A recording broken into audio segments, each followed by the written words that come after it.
बेगम दया सिंह जी, भाई जयशंकर जी और तमाम ख़वातीन हजरात जो इस ठंड के बावजूद दया शंकर जी की मोहब्बत में, दया सिंह जी की मोहब्बत में इस कार्यक्रम में शरीक होने के लिए यहाँ तशरीफ लाए हैं। अभी हमने बहुत ही सुंदर शब्द सुने जो दिल की गहराइयों तक उतर गए, और जो आज हमारा ये सिंपोजियम है, जो 75 साल हम संविधान के जिस पर हम चर्चा करने वाले हैं, उसकी मूल भावना क्या हो, ये इस शब्द ने जो शुरुआती कलाम यहाँ पेश किया गया, उसकी मूल भावना भी यही थी जो हमारे भारतीय संविधान की भावना है। सबसे पहले तो मुबारकबाद सरदार दया सिंह जी को, जो दया और करुणा की एक प्रतिमूर्ति हैं। खुदा इनको सलामत रखे और इसका जो मिशन है, पीस मिशन, जो हम सबका मिशन है, वो जारी रहे। और दूसरी चीज ये कि संविधान को याद करने के लिए ये इन्होंने जलसा मुनक्किद किया, इसके लिए भी मुबारकबाद। साथ ही हम अपने भूतपूर्व प्रधानमंत्री डॉक्टर मनमोहन सिंह को भी याद कर रहे हैं, जिनका हाल ही में निधन हुआ और जो 10 साल इस देश के प्रधानमंत्री रहे। सरदार मनमोहन सिंह ने एक इंटरव्यू में कहा था कि मुझे उम्मीद है कि इतिहास, खास करके मीडिया, मुझे ज़रा रहम के साथ याद करेगा, बहुत निष्ठुर नहीं होगा। और उनके 10 साल के प्रधानमंत्री रहते हुए उनकी नीतियों की भी काफ़ी आलोचना हुई। उसके पहले जब वो वित्त मंत्री बने थे, उसकी भी काफ़ी आलोचना हुई। आलोचना आज भी हो रही है, होनी भी चाहिए, क्योंकि लोकतंत्र की यही खूबी है कि सिर्फ तारीफ के पुल ना बांधे जाएं, और जो सही हुआ है या जो गलत हुआ है उसका भी हम लोग एक तरह से उसका आत्मलोचन करें, आत्ममंथन करें। बहुत सारी बातें हैं कही जा सकती हैं कि सरदार मनमोहन सिंह ने वित्त मंत्री रहते हुए जो अपनी नीतियां अपनाई, उससे इस देश में अमीरी और गरीबी के बीच खाई बढ़ी। ये भी सही है कि जो उस वक्त निजीकरण शुरू किया गया, बहुराष्ट्रीय कंपनियां आईं, ग्लोबलाइजेशन कहें आप, फ्री इकोनॉमी कहें, इंटरनेशनलिज्म कहें, उसकी कुछ अच्छी बातें थी तो कुछ खराब बातें भी थी। और 2 साल के अंदर ही उन नीतियों का असर देखने को मिला, जब उस वक्त के प्रधानमंत्री, जिन्होंने सरदार मनमोहन सिंह को वित्त मंत्री बनाया था, उन्होंने कहा कि हम जरा एक्सट्रीम रास्ते पे चले गए और अब हमें मध्यम मार्ग अपनाना पड़ेगा। हम एक्सट्रीम राइट भी नहीं हो सकते, एक्सट्रीम लेफ्ट भी नहीं हो सकते, और इसलिए फिर उन नीतियों में थोड़ा परिवर्तन भी किया गया ताकि उन्हें समाज उन्मुख बनाया जाए। क्योंकि हमारे जो देश के कर्णधार थे, जिन्होंने संविधान बनाया था, हमारे देश को आज़ादी दिलाई थी, उनका ये ध्येय था, ये मकसद था कि इस मुल्क में हर आम आदमी को, और गांधी जी के शब्दों में कहूं तो समाज के अंतिम व्यक्ति तक राहत पहुंचनी चाहिए। और अगर उसे राहत नहीं है तो हम अमीरों के लिए देश बना करके, बड़ी चमक दमक दिखा करके, शॉपिंग मॉल्स बना करके अपने आप को अच्छा राष्ट्र, अच्छा देश नहीं कह सकते। और उसका परिणाम सामने आया 2004 में, जब अटल बिहारी वाजपेयी 6 साल तक वित्त मंत्री रहने के बाद उस वक्त एक नारा चलाया गया था, उस वक्त की जो सत्ताधारी पार्टी थी बीजेपी और एनडीए, फील गुड और इंडिया शाइनिंग। और ये तस्वीर बयान की गई कि हिंदुस्तान में तो दूध की नदियां बह रही हैं, इस वक्त कोई गरीबी नहीं है और हर आदमी खुश है। लेकिन उसी वक्त टी साईनाथ नाम का एक पत्रकार हिंदू में लगातार लिख रहा था कि पंजाब से लेकर के मराठवाड़ा तक सिख और आम किसान आत्महत्याएं कर रहे हैं। और वो आत्महत्याएं इतने बड़े पैमाने पर हो रही थी कि इस फील गुड और इंडिया शाइनिंग में नजर नहीं आ रहा था, लेकिन देश का आम आदमी उस बात को महसूस कर रहा था।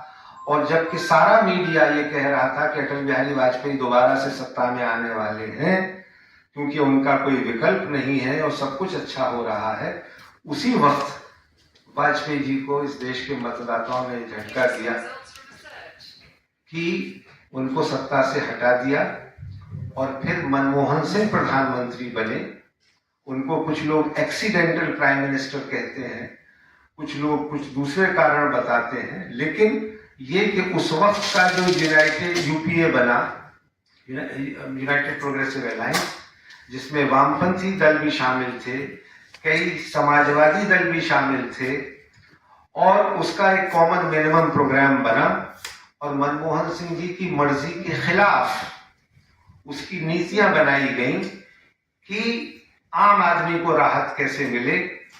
वो कार्यक्रम वामपंथियों के सहयोग से बनाया गया और उसका नतीजा ये हुआ कि मनरेगा जैसी बड़ी योजना शुरू की गई और जिसके बारे में कहा जाता है कि जिसको खुद मनमोहन सिंह ने कहा था कि इस देश को सबसे बड़ी जो चुनौती है वो इंटरनल है, यानी माओवाद है। जो रेड कॉरिडोर है पशुपति से तिरुपति तक, वो सबसे बड़ा खतरा है। लेकिन मनमोहन सिंह के प्रधानमंत्री रहते हुए जो नीतियां बनी आम आदमी की भलाई के लिए, तो उससे वो नक्सलवाद और जो माओवाद था वो भी कम हुआ, हिंसा में कमी आई। और दूसरी बड़ी बात जिसका जिक्र अभी यहाँ भाई शशि शेखर जी ने किया कि सबसे बड़ी उपलब्धि मनमोहन सिंह के कार्यकाल की जो मैं मानता हूँ कि देश में अमन चैन रहा, शांति रही, कोई बड़ा सांप्रदायिक दंगा नहीं हुआ, ये उनकी सबसे बड़ी उपलब्धि है। लेकिन बहरहाल ये भी कहा गया कि यूपीए 2 के कार्यकाल में उनकी सरकार भ्रष्टाचार से ग्रस्त हो गई और इसकी वजह से जनता ने 2014 में उन्हें सबक सिखाया और फिर जो लोग आए पिछला 10 साल हमने उनका भी देख लिया है। अब उसके बारे में तो क्या बात की जाए, क्योंकि आज हम बात कर रहे हैं संविधान की और उसके 75 साल पूरे होने की। तो मैं उस मुद्दे पर अब आता हूं कि ये जो 26 जनवरी 1950 को संविधान बना, जिसको 26 नवंबर 1949 को संविधान सभा द्वारा अंगीकार किया गया, आखिर वो था क्या और उससे क्या तब्दीली आई। फोन बंद कर लेंगे तो अच्छा रहेगा।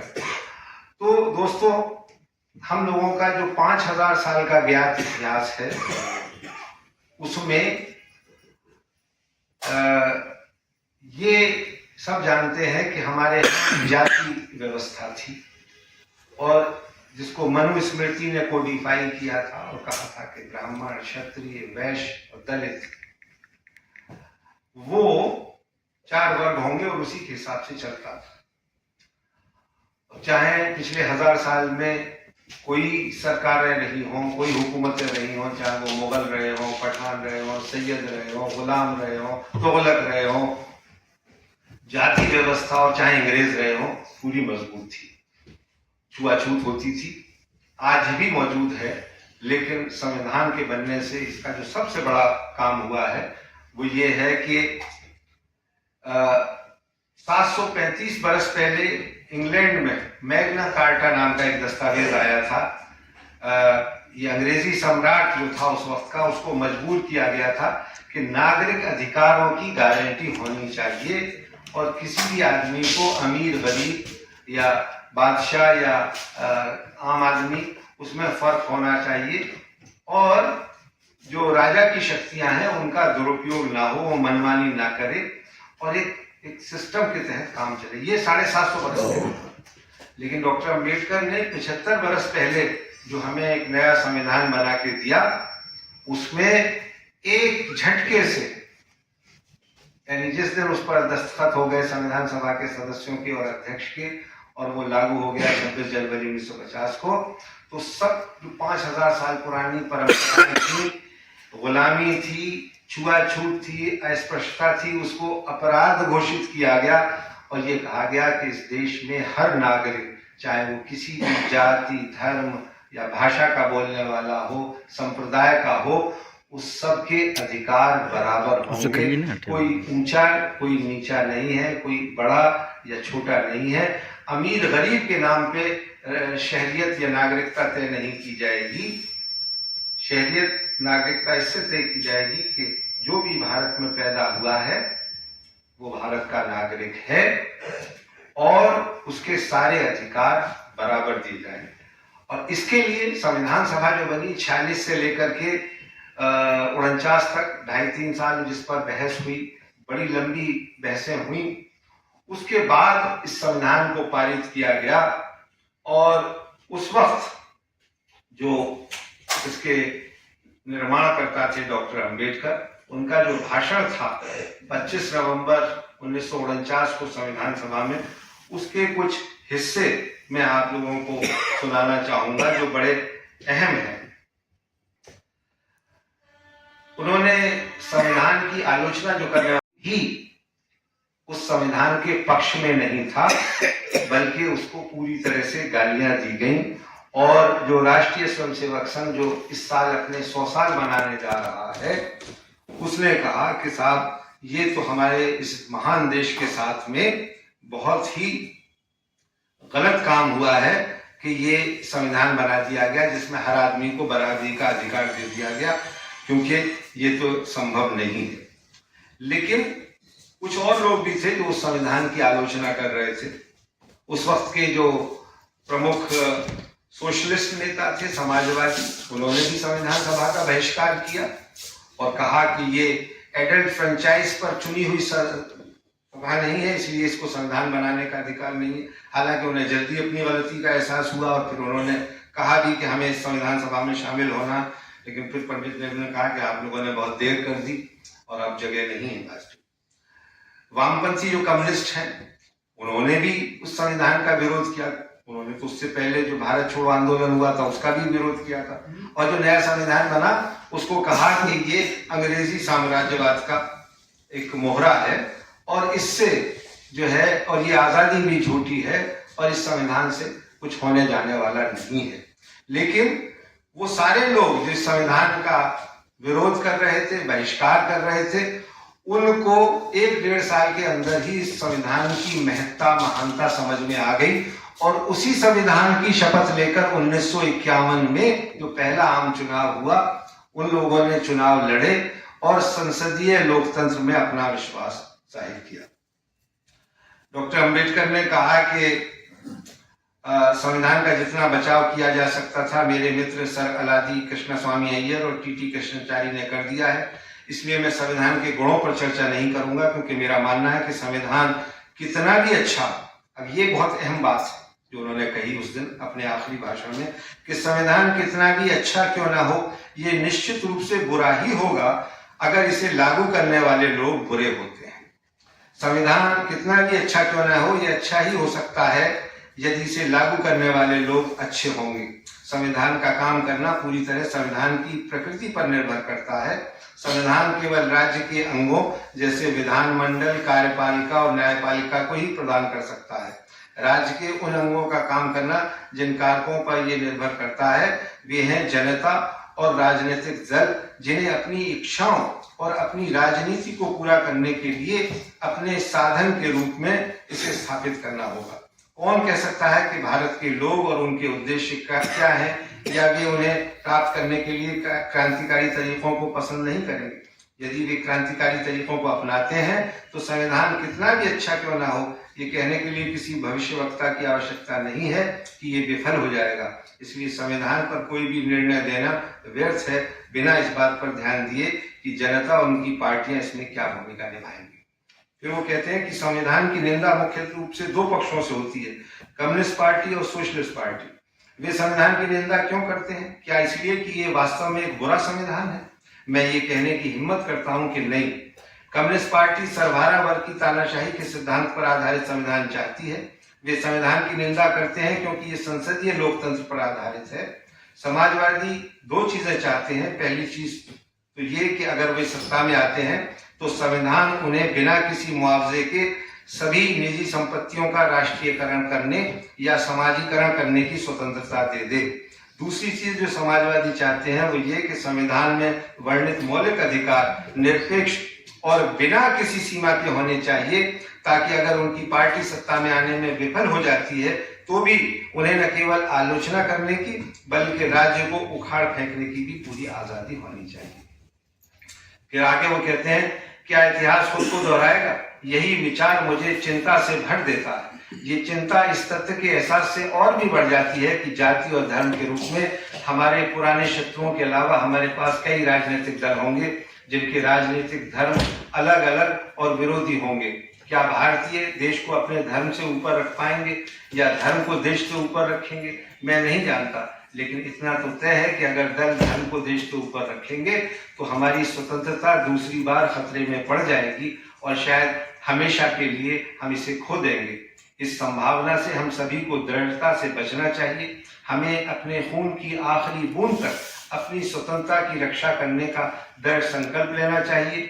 भारत इस अर्थ में एक लोकतांत्रिक देश होगा कि उस दिन से भारत में लोगों द्वारा और लोगों के लिए बनाई गई सरकार होगी। ये दूसरा विचार है जो मेरे मन में आता है और मुझे पहले विचार की तरह ही चिंतित करता है। अब बात सरदार दयाल सिंह जी की। सरदार दयाल सिंह जी क्या कहते हैं?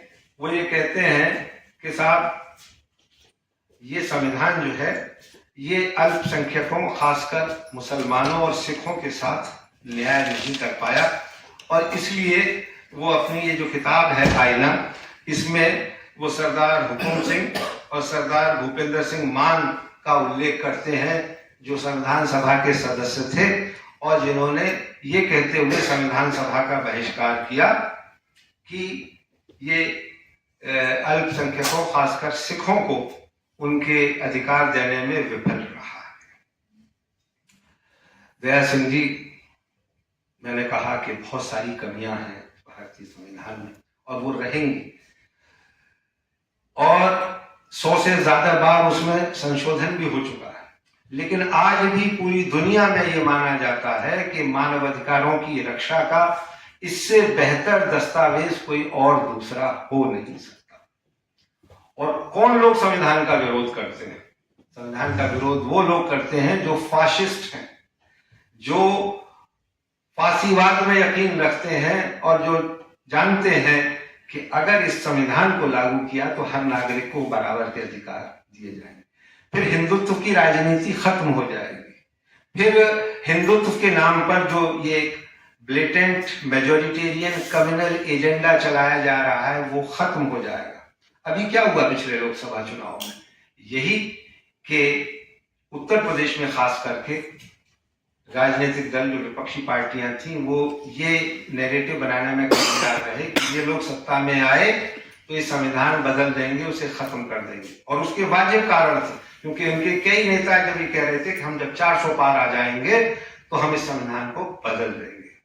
इसीलिए देखिए, कई बार कुदरत भी आपको एक ऐसा चांटा मारती है कि जिस अयोध्या को लेकर के आप राजनीति कर रहे थे, पूरे देश में हिंदुत्व की बात कर रहे थे और जिस मुद्दे पर आप 2014 और 2019 में चुनाव जीते थे, वहीं से चुनाव हार गए।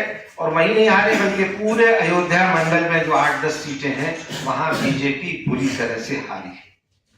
जो राम मंदिर का निर्माण करने वाला व्यक्ति था, नृपेंद्र मिश्रा, प्रधानमंत्री कार्यालय का एक बड़ा अफसर, उसका बेटा चुनाव लड़ा पड़ोस की सीट से, वो भी चुनाव हार गया। तो क्या होता है कि कभी किसी को मुकम्मल जहां नहीं मिलता, कभी जमीन तो कभी आसमान नहीं मिलता। आप कह सकते हैं कि हमारे साथ बहुत ज्यादती हुई, आप ये कह सकते हैं कि ऑपरेशन ब्लू स्टार के वक्त संविधान की रक्षा नहीं हो पाई, संविधान तार तार हुआ। आप कह सकते हैं कि 1984 के जो इंदिरा गांधी की हत्या के बाद इस शहर में सिख विरोधी दंगे हुए, उसमें संविधान की मर्यादा नहीं रह पाई।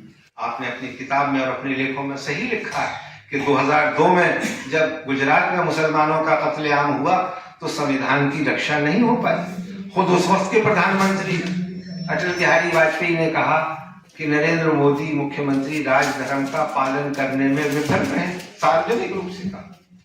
तो क्या हमें ये संविधान बदल देना चाहिए? या ये संविधान हमारे काम का नहीं रहा। मेरी नाकिस राय है, हो सकता है मैं गलत हूं और हो सकता है कि आप में से और कई लोग इसका बेहतर जवाब दे सकें, लेकिन मेरा ये मानना है कि इस संविधान ने जो आपको हक दिया है, हमारे बुजुर्ग अदीब भाई आ गए, मैं उनका इस्तकबाल करता हूँ। अदीब भाई तशरीफ लाए।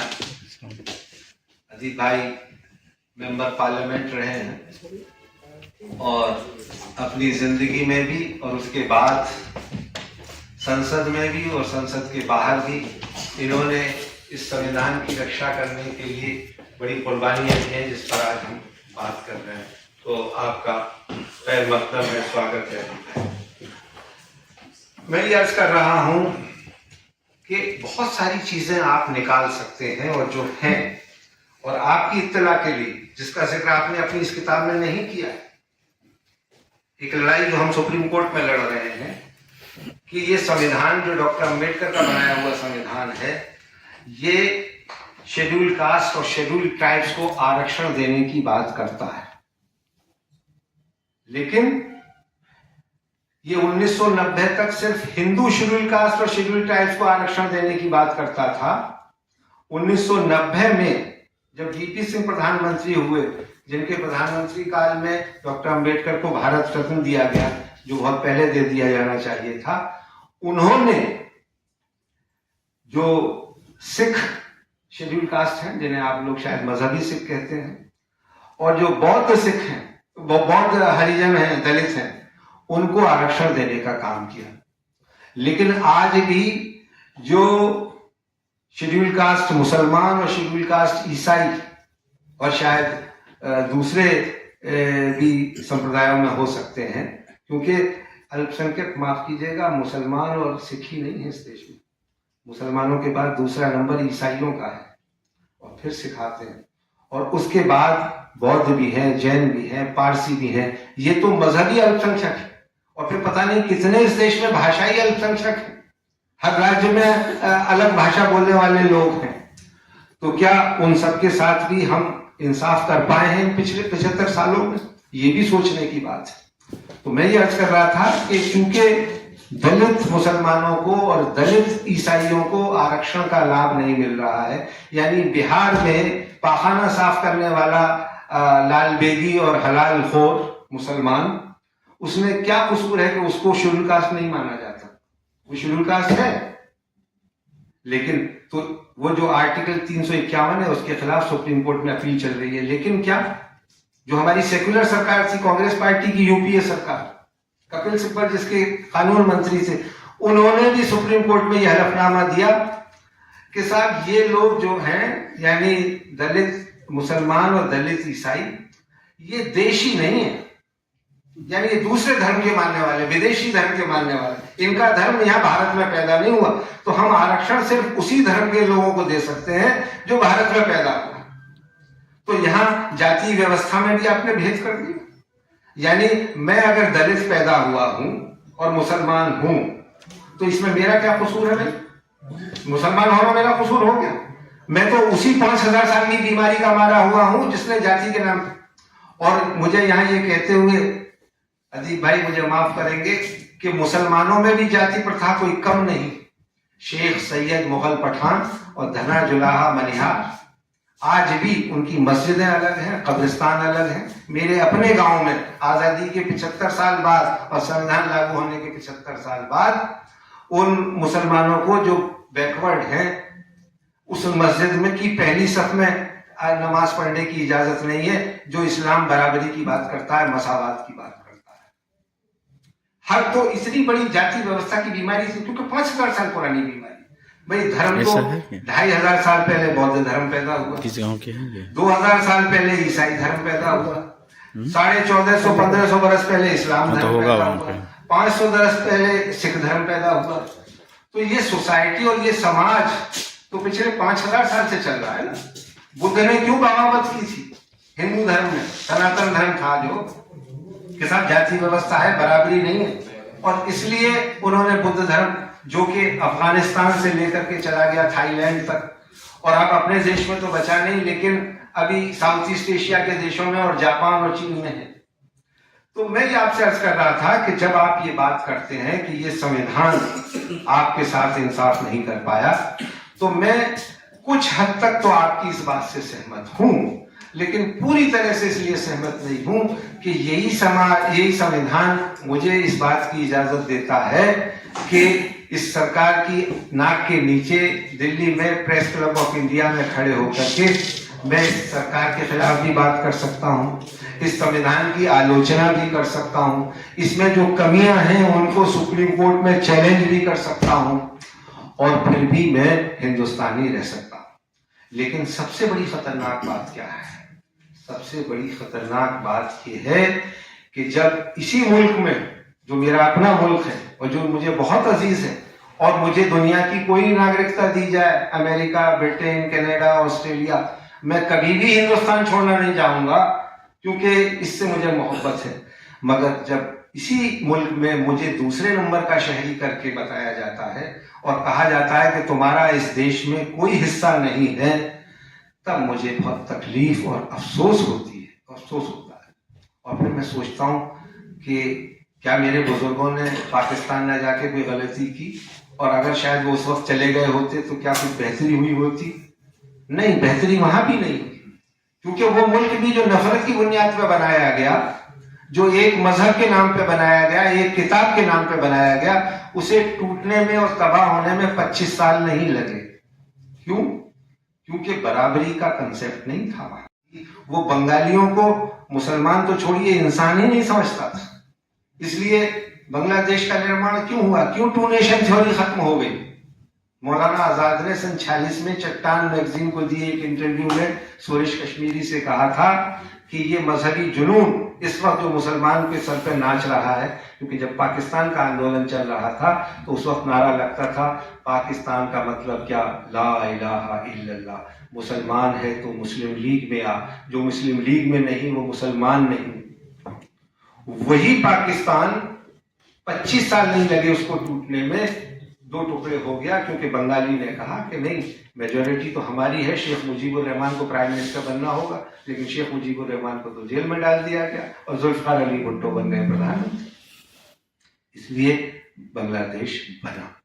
आज इस मुल्क को भी पाकिस्तान बनाने की कोशिश की जा रही है।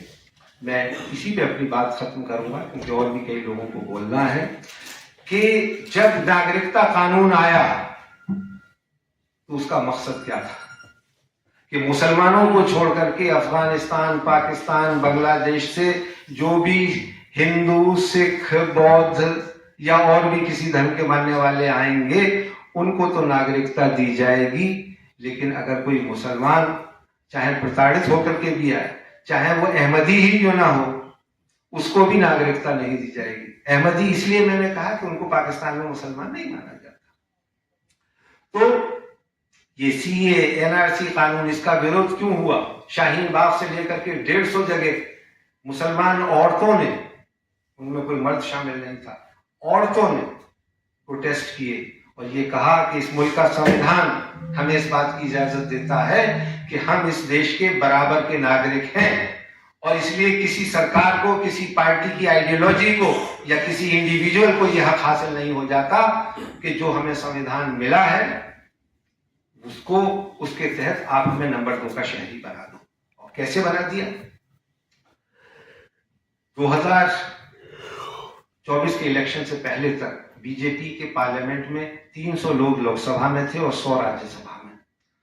उनमें एक भी मुसलमान नहीं था, एक भी ईसाई नहीं था, एक गलती से सिख था। और हमें बताया जाए कि हम तो भारतीय संविधान की शपथ लेके और उसके तहत सत्ता में आए हैं।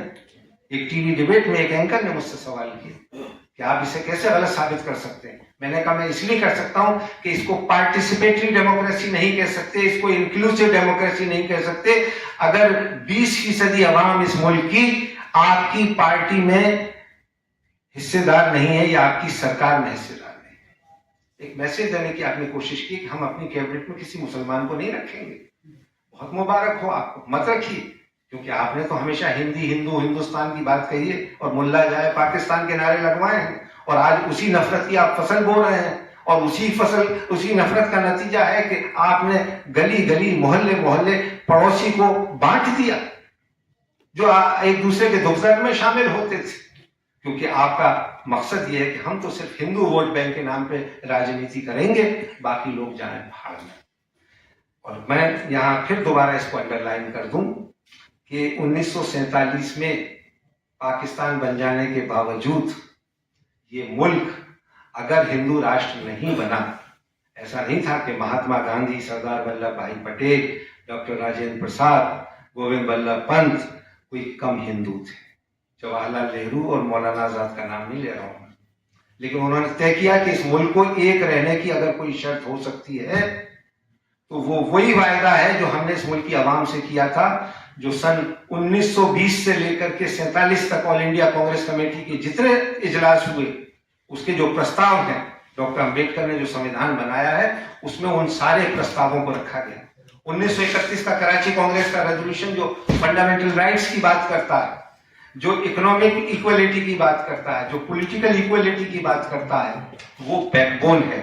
वही हमारी इस संविधान का प्रीफेस है, प्रीएम्बल है, जिसको इस किताब में शामिल किया गया है। और मैं ये कहना चाहता हूं कि ये हर सरकार की ये नीति होनी चाहिए कि सुबह को बच्चे जब स्कूल जाएं तो प्रार्थना सभाओं में इस कॉन्स्टिट्यूशन को पढ़ करके बताया जाए, जो ये कहता है कि we the people of India having solemnly resolved to constitute India into a sovereign, socialist, secular, democratic republic and to secure to all its citizens justice, social, economic and political, liberty of thought, expression, belief, faith and worship, equality of status of opportunity and to promote among them all. And then it talks about fraternity, bhaichara, assuring the dignity of the individual and the unity and integrity of the nation. In our Constituent Assembly, this 26th day of November 1949, do hereby adopt, enact and give to ourselves this Constitution. इसका preface, इसका preamble संविधान का भाईचारे की बात करता है, और हमारा देश का प्रधानमंत्री चुनाव जीतने के लिए खुलेआम नफरत फैलाता है, मुसलमानों को घुसपैठिया कहता है, विदेशी कहता है। मैंने जाकर के उसके खिलाफ निजामुद्दीन के थाने में एफआईआर दर्ज कराई और अब मैं मुकदमा लड़ रहा हूं, और मैं उसको उसके लॉजिकल कंक्लूजन तक ले जाऊंगा कि किसी एक ऐरे गैरे नत्थु खैरे को, चाहे वो प्रधानमंत्री ही क्यों ना हो, ये अधिकार नहीं मिल जाता कि जो ये आजादी हमारे हजारों लाखों लोगों ने अपनी कुर्बानियों के बाद दी है, उसे किसी ऐसे एक चलते फिरते आदमी से लल्लू जगधर के हवाले करके हम अपने इस देश को और घर बैठ जाएंगे और उसकी हर वाहियात बात को सुन लेंगे और उस पर अमल करने लगेंगे। ये मुल्क अगर बचेगा तो तभी बचेगा जब इस संविधान की कद्र होगी, ये तभी बचेगा जब इसका प्रीएम्बल लेटर एंड स्पिरिट में लागू होगा। दया सिंह जी, इस पे सवाल उठाइए, उठाए जाने चाहिए और हम उठाएंगे। जो भी जब तक गैर बराबरी है अंतिम व्यक्ति तक, तब तक हम इसकी लड़ाई लड़ेंगे। यही तो संविधान हमें देता है। क्या इसका कोई और दूसरा ऑल्टरनेटिव हो सकता? पिछले 75 सालों में आज तक तो कोई ऑल्टरनेटिव नहीं दे पाया। जो ऑल्टरनेटिव दे रहे थे और जो इसका विरोध कर रहे थे सन 50 में भी, गोलवलकर साहब ने क्या कहा है कि ये जो है ये पश्चिम से आयात डेमोक्रेसी जो है, लोकतंत्र, इससे उन्हें बहुत खतरा कि जो हमारी पहले से नीति थी ना कि जिसमें ये मनुस्मृति के तहत जो देश चल रहा था वैसा ही होना चाहिए। जो हमारा हिंदुत्व का झंडा है, भगवा सिर्फ वही, इसमें 3 रंग क्यों डाल दिए? इस पे ऐतराज, उन्हें ऐतराज इस बात पे है कि जनगण मन क्यों गाया जाता है, वंदना क्यों नहीं होती जो आरएसएस के हेडक्वार्टर में होती है। और उन्होंने अभी 10-12 साल तक अपने हेडक्वार्टर पर ये झंडा भी नहीं लगाया, तिरंगा, न कभी संविधान को माना और हमेशा यही कहा कि ये जो है बहुत ही खराब है। मैं आपको 1 मिनट में बस सिर्फ इतना करके कंक्लूड करूंगा कि जो गोलवलकर साहब ने उस वक्त में कहा था कि उनका ये कहना था कि साहब हिटलर का जो तरीका है वो आदर्श है और उसी पर वो चल रहा है। हिटलर ने जो यहूदियों के साथ किया, हालांकि आज उनकी सबसे ज्यादा दोस्ती यहूदियों से, लेकिन उस वक्त में वो कहते हैं कि हिटलर ने जो किया वही सही किया और जाति की श्रेष्ठता होनी चाहिए और इस देश में वैसा ही सिस्टम होना चाहिए जो हिटलर ने चलाया था। इसलिए आप देख रहे हैं कि पिछले 10 सालों से लोकतंत्र को पामाल किया जा रहा है, उसको जितना खत्म किया जा रहा है वो। जी, गोलवलकर साहब अपनी किताब वी अवर नेशनहुड डिफाइंड में कहते हैं, जर्मनी ने जाति और संस्कृति की शुद्धता बनाए रखने के लिए सेमेटिक यहूदी जाति का सफाया कर पूरी दुनिया को स्तंभित कर दिया था। इससे जातीय गौरव के चरम रूप की झांकी मिलती है। जर्मनी ने यह भी दिखला दिया कि जड़ से जिन जातियों और संस्कृतियों में अंतर होता है उनका एक संयुक्त घर के रूप में विलय असंभव है, यानी तुम हिंदुस्तानी होकर नहीं रह सकते। ये आरएसएस की विचारधारा। और 1966 में उन्होंने एक दूसरी किताब लिखी, बंच ऑफ थॉट्स। उसमें उन्होंने लिखा कि इस देश में 3 खतरे हैं, एक मुसलमान, दूसरे ईसाई और तीसरे कम्युनिस्ट या सोशलिस्ट। ये सभी भारत के लिए खतरा है, ऐसा गुरुजी मानते थे। वर्ण व्यवस्था के वो प्रबल समर्थक थे और उन्होंने खुल करके इसका विरोध किया। 30 जनवरी 1966 जब इंदिरा गांधी को प्रधानमंत्री बने हुए कुछ 15 दिन हुए थे, उसके एडिटोरियल में गुरुजी लिखते हैं, अब ये साफ होता जा रहा है कि महिलाओं को मत देने का अधिकार देने का फैसला गलत और फिजूल था। एक हिंदू होने के नाते मैं मानने को मजबूर हूं कि हमारे लिए अभी और बुरे दिन आने वाले हैं। इतिहास गवाह है कि जब कहीं महिलाओं ने हुकूमत की है वहां अपराध, गैर बराबरी और अराजकता इस तरह फैली है जिसका जिक्र नहीं किया जा सकता। साथ ही उन्होंने ये भी जोड़ा कि महिला अगर विधवा हो और शासक हो जाए तो मुल्क की बदनसीबी शुरू हो जाती है। उल्लेखनीय है कि इंदिरा गांधी उस वक्त जब प्रधानमंत्री बनी तो वो विधवा थी। यानी ये जिन लोगों की आइडियोलॉजी हो उनसे आप ये उम्मीद करेंगे कि मुल्क एक होगा। ये हिंदू राष्ट्र क्यों नहीं बना? इसलिए कि बनेगा जिस दिन बना लीजिए आप। मेजोरिटी है, डेमोक्रेसी में मेजोरिटी तय करती है। अगर 80% लोग तय कर लेंगे इस मुल्क के, या उसके 60% लोग भी कि मुल्क हिंदू राष्ट्र होना चाहिए, हो जाएगा, कोई रोक नहीं सकता। मैं या अदीप भाई या कोई XYZ, दया सिंह जी, कोई नहीं रोक पाएगा। लेकिन फिर इस मुल्क को चला पाओगे, इस पे बहुत बड़ा सवालिया निशान है। उसकी मिसाल आपके सामने है। आस पड़ोस जितने भी देश हैं सब में सैनिक तानाशाही रही है, राजशाही रही है। अकेला भारत तीसरी दुनिया के ऐसे देशों में है जिनमें इमरजेंसी के 19 महीने छोड़ दीजिए तो पिछले 75 साल से लोकतंत्र चल रहा है। और चल ही नहीं रहा, बल्कि जो पौधा रोपा गया था संविधान सभा के माध्यम से इस भारतीय संविधान के, वो आज एक तनावर दरख्त बन गया है। पूरी दुनिया उसका लोहा मानती है। और मनमोहन सिंह जब हमारे प्रधानमंत्री थे तो पूरी दुनिया में उनकी एक धाक थी।